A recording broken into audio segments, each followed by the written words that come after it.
লেখিকা ঝুম্পা মণ্ডলের আয়না।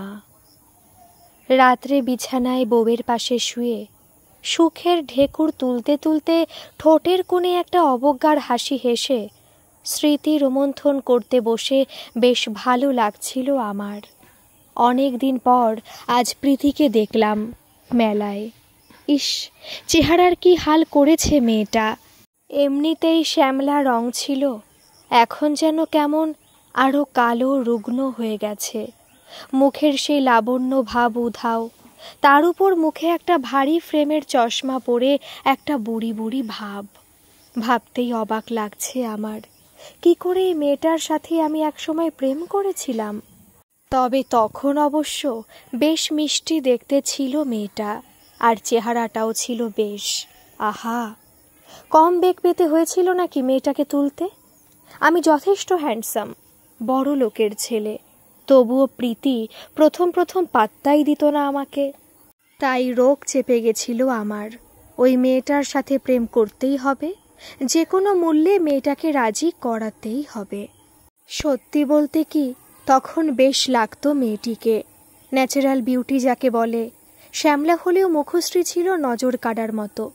কলেজের অনেক ছেলে মেয়েটার দিকে ঝুঁকেছিল, কিন্তু মেয়েটাই পাত্তা দিত না কাউকে।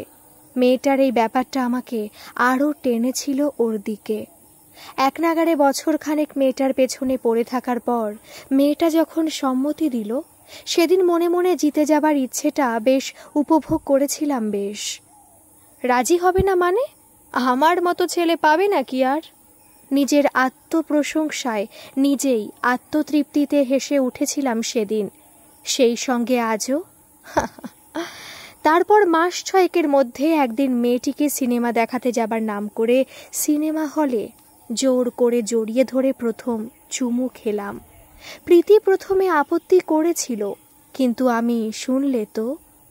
আজ শুয়ে শুয়ে বারবার ফিরে যাচ্ছিলাম প্রায় 25 বছর আগে স্মৃতিচারণে। সত্যি বলতে কি, বেশ ভালো লাগছিল ভাবতে। তারপর থেকে সুযোগ পেলেই প্রীতিকে কতবার জড়িয়ে ধরেছিলাম। মেয়েটা সত্যি অতিরিক্ত ভদ্র ছিল, ভালো ফ্যামিলির একমাত্র মেয়ে। বাবা প্রাইমারি স্কুলের মাস্টার। বুঝতে পারছিলাম ধীরে ধীরে প্রীতি ভীষণ ভালোবাসতে শুরু করেছে আমায়। তারপর একদিন তাকে আমি বললাম, তোর সব কিছু দেখতে চাই আমি। এমন ন্যাকা মেয়ে, কথাটা শুনে চমকে উঠল, কিছুতেই রাজি হলো না। মনে মনে ভাবলুম, প্রেম করবি আর এইটুকু করবি না? তবে আমি জানি মেয়েটাকে কি করে রাজি করাতে হবে। দিলাম কথা বন্ধ করে, দেখা করা বন্ধ করে। বোঝো ঠেলা, জানি পারবে না থাকতে। তারপর একদিন দেখা করেই ফ্যাচ ফ্যাচ করে কান্না। কেন অমন করছো আমার সাথে? আমি বললাম, কি হবে দেখা করে, যে সম্পর্কে বিশ্বাস নেই?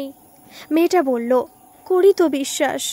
সুযোগ বুঝেই বললুম, বিশ্বাস যখন করো তাহলে যেটা চাইলাম সেটা দিতে অসুবিধা কিসের? মেয়েটি মাথা নিচু করে বলেছিল, বিয়ের আগে উচিত নয়। বিরক্ত লাগছিল আমার, তবুও হাসি মুখে বললাম, তাতে কি, বিয়ে তো করবই দুজনে, তাহলে আপত্তি কোথায়? মেয়েটি বেশ কিছুক্ষণ ভেবে অবশেষে রাজি হলো। হবে না মানে? মনে মনে নিজেকে আমি অনেক আগে থেকে তৈরি করেছিলাম। একদিন সুযোগ বুঝে আমার মামার বাড়িতে ডাকলাম। মামা মামি উত্তর ভারতে বেড়াতে গেছে। সুযোগ পেলেই ভারত ভ্রমণে বের হন ওরা। ওনাদের ছেলে পুলে নেই, তাই ভাগনা বলতে অজ্ঞান। বেড়াতে গেলেই বাড়ির চাবি থাকে আমার দায়িত্বে, তো সেই ঘরের সদ্ব্যবহার করলাম আমি। প্রীতি খুব সংকোচের সঙ্গে এলো সেই বাড়িতে, কিন্তু মুখটা এমন করে থাকলো যেন বিষ খেতে বলেছি। আহা, কি ঢং! ওখানে এসেও দেখি কাঁদছে।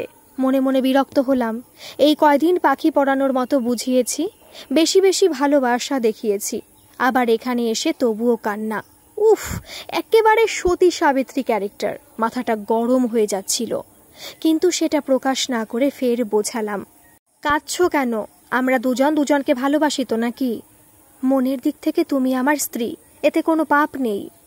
তবুও ফ্যাচ ফ্যাচ করে কাঁদছে দেখে আমি মামির ঠাকুর ঘর থেকে লক্ষ্মী ঠাকুরের সিঁদুর এনে দিলাম ওর সিঁথিতে পরিয়ে।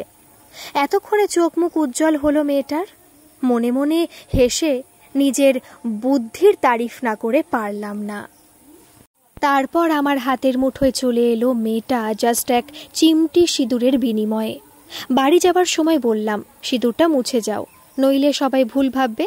আপাতত আমরা দুজনে মনে মনে রাখি ব্যাপারটা কেমন। যাক বাবা, মেয়েটার মাথায় ঢুকলো। ভীষণ লজ্জা পেয়ে হ্যাঁ সূচক মাথা নাড়ল সে। বোকা মেয়ে। তারপর সময় সুযোগ হলে বেশ কয়েকবারই মাস সাতেক পর থেকে আমার কেমন একঘেয়েমি লাগতে শুরু করলো। কারণ মেয়েটার সেই এক ঘ্যানঘ্যানানি, মা তোমার সাথে দেখা করতে চায়। মাথা গরম হয়ে যেত আমার। আমি সবে বিকম পাশ করেছি, এক্ষুনি কি? আর তাছাড়া সত্যি বলতে কি, ওকে আমার এখন আর তেমন মনে ধরে না। নেশা হয়েছিল, নেশা কেটেও গেছে। ফলে নানান অজুহাতে দেখা করা কমাতে লাগলাম। ও খুব কান্নাকাটি করলে যে সময় দেখা করব বলতাম, ইচ্ছে করে তার থেকে ঘন্টা খানেক পরে যেতাম। দেখতাম বোকা মেয়েটা তখনও ঠাই অপেক্ষা করছে আমার জন্য সেই জায়গায়। এত অবহেলা করতাম, তবু আমার জন্য আশায় বুক বাঁধে। অদ্ভুত, কিছুতেই পিছু ছাড়ে না। এ তো মহা ঝামেলা। শুরু করলাম বাজে ব্যবহার করা, গালাগালি দেওয়া। গালাগালি শুনে বসে বসে নিঃশব্দে কাঁদত, তবুও দেখি আমাকে ছেড়ে দেবার কথা ভাবে না। এবার কেন জানি না বিরক্ত লাগতে শুরু করলো। আচ্ছা জ্বালা হলো তো, এ তো পিছুই ছাড়ে না। মেয়েটার ন্যাকা কান্না সহ্য হচ্ছিল না আমার। শেষমেশ এড়িয়ে চলা শুরু করি। এড়িয়ে চলার বেশ কিছুদিন পর একদিন সন্ধেবেলায় দেখা করলাম। ভাবলাম একটা হেস্তনেস্ত করি। আমার সামনে যখন এসে দাঁড়ালো, দেখলাম কেমন রোগা হয়ে গেছে কয়দিনে, চোখের তলায় কালি। ভাবলুম প্রেগনেন্ট হয়ে গেল নাকি, কিন্তু না, অত কাঁচা কাজ তো আমি করি না। শুনলাম ওর বিয়ের জন্য ছেলে দেখছে বাড়ি থেকে। শুনে মনটা আনন্দে আমার নেচে উঠল। যাক, পিছু ছাড়লো তাহলে। ঘাড় চুলকোতে চুলকোতে বললুম, ভালোই তো, বাবা মায়ের দেখা ছেলের সাথে বিয়ে করে ফেলো। শুনে আমার দিকে অবাক হয়ে হাঁ করে তাকিয়ে থাকলো কিছুক্ষণ। তারপর মৃদু স্বরে আমাকে বলল, সেদিন তাহলে তুমি যে... তাচ্ছিল্য করে বললাম, সেদিনের কথা ছাড়ো, ওসব কত কিছুই হয়। মেয়েটার চোখ দুটো জলে ভরে গেল। আমাদের সম্পর্ক যতদূর এগিয়েছে তাতে অন্য কাউকে বিয়ে করলে তাকে ঠকানো হবে। আর তাছাড়া তোমাকে ছাড়া আমি আর কাউকে ভাবতে পারবো না। উফ, সেই এক প্যানপ্যানানি। আমি যেন তেন প্রকারে ওর পিছু ছাড়াতে চাইছিলাম, তাই মাথাটা গেল গরম হয়ে।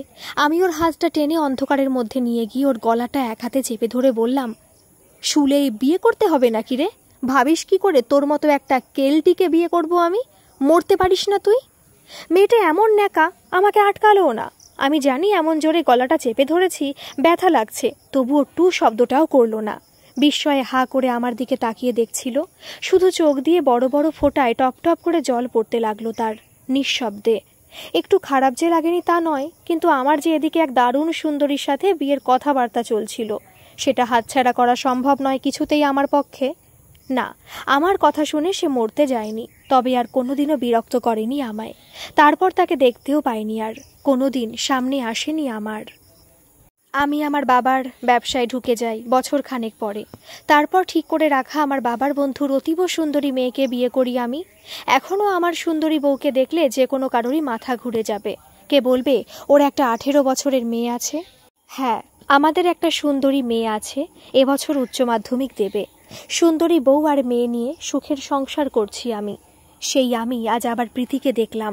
কানে এসেছিল বিয়ে থা করেনি, টিউশনি করে সংসারে সাহায্য করে, নইলে পেনশনে আর কত টাকা আসে। আজ প্রীতিকে দেখে আমার মনে হলো ভাগ্যিস মেয়েটাকে বিয়ে করিনি। আত্মতৃপ্তিতে পাশ ফিরে শুয়ে সুন্দরী বউকে জড়িয়ে ধরলাম।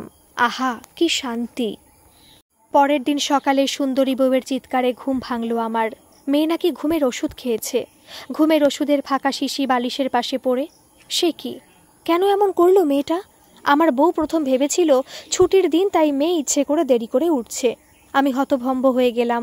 বুঝতে পারলাম না আমাদের একমাত্র আদরের মেয়ে কিসে এত আঘাত পেল যাতে সে সুইসাইড করতে গেল।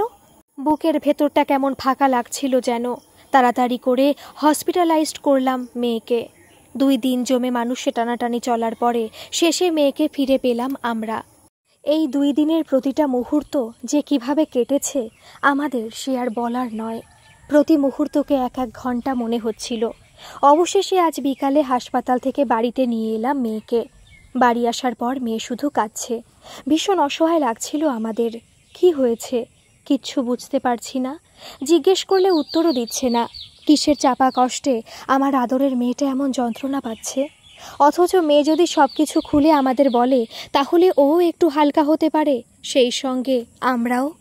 তাই পরদিন সকালে মেয়ের সাথে কথা বলতে গিয়ে মেয়ের বিছানার পাশে দাঁড়িয়ে মেয়ের ঘুমন্ত মুখের দিকে তাকিয়ে দেখলাম আমার অসুস্থ মেয়ের চোখের তলায় কালি। কদিনেই কেমন যেন রোগা হয়ে গেছে।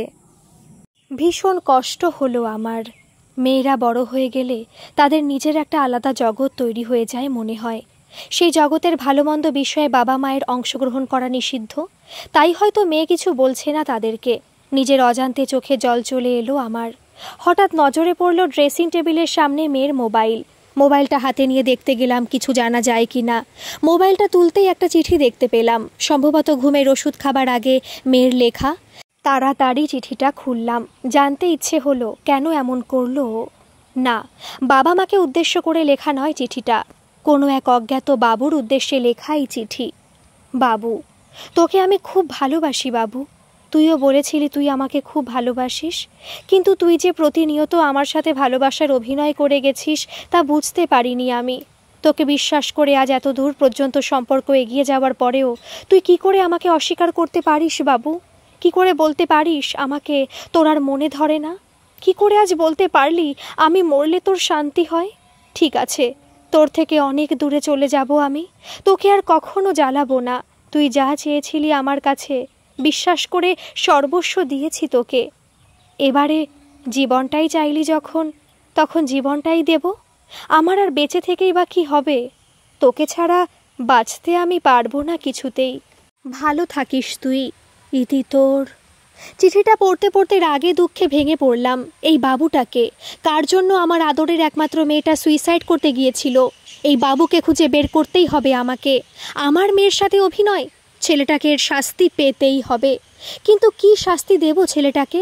মন ভাঙার কোনো শাস্তি আছে নাকি? ভীষণ রাগে, কিছু করতে না পারার কষ্টে কাঁদতে কাঁদতে সামনে ড্রেসিং টেবিলের আয়নায় চোখ গেল আমার। হঠাৎ কেন জানি না মনে হলো ঠিক 25 বছর আগেকার কথা। কোনো এক ভিতর থেকে কেউ যেন ফিসফিসিয়ে বলছে, এ তোর কর্মফল। আমি চোখ বন্ধ করে নিলাম। মনে পড়ল ঠিক এমনভাবেই আমিও তো প্রীতির মন ভেঙেছিলাম। প্রীতির বিশ্বাসের উপর চরম বিশ্বাসঘাতকতা করেছিলাম। তাকেও মরতে বলেছিলাম, কিন্তু সে সুইসাইড না করেই আমার জীবন থেকে নিঃশব্দে সরে গেছে। আর এখন আমার মেয়ে। আয়নায় নিজের প্রতিবিম্বর মধ্যে বর্তমান বাবুর আর এক প্রতিবিম্ব দেখতে পেলাম যেন। হয়তো স্বয়ং ঈশ্বর দেখিয়ে দিলেন, এভাবেই হয়তো কর্মফল ফিরে ফিরে আসে। সবার অজান্তে নিজের ভিতরে এক তীব্র অনুশোচনা কুরে কুরে খায়, যা কাউকে বলার নয়, দেখানোর নয়। এই প্রথম কেমন নিজেকে প্রচণ্ড ঘৃণা করতে ইচ্ছে হলো আমার। দীর্ঘ 25 বছর পরে নিজের ঘৃণ্য কৃতকর্মের জন্য আত্মগ্লানি আর চরম বিস্বাদে মনে মনে বারবার প্রীতির কাছে ক্ষমা চাইলাম আজ। গল্পটি যদি ভালো লাগে তাহলে একটা সাবস্ক্রাইব করে আমার পাশে থাকবেন। কেমন লাগলো কমেন্ট করে জানাবেন। ধন্যবাদ।